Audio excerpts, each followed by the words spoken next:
अस्सलामुअलैकुम।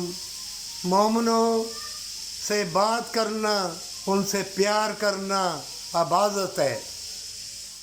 राबिया बसरी का वाक़या देखो, रात भर अपने मियाँ के सरांदे खड़ी रही पानी लेके। अल्लाह ने उसे आधी कलंदर बना दिया। उनकी इबादतें बहुत हैं जिसको अल्लाह पसंद फरमाता है, उनकी इबादत में आसानी पैदा कर देता है।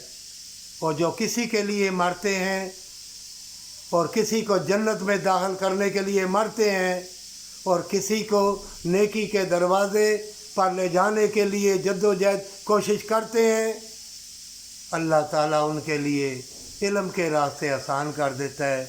अल्लाह उनके लिए वफ़ा के, मोहब्बत के, प्यार के दरवाज़े खोल देता है। माह रमज़ान से आने से पहले पहले तौबा कर ले, और अगर मोमिनों को सताओगे तो अल्लाह से खुली जंग का ऐलान है। जिसने सूत लिया उसने भी अल्लाह से खुली जंग का ऐलान किया। जब तुम्हारी शादी हो जाए और अपने मियाँ से गद्दारी की, जहन्नम का दरवाज़ा तुम्हारे लिए इस दुनिया में भी ज़िल्लत, रसवाई, बीमारी है, और जहन्नम का दरवाज़ा तुम्हारे लिए खोल दिया जाएगा। और फिर अल्लाह तुमको क़यामत के रोज़ देखेगा भी नहीं। तौबा कर लो।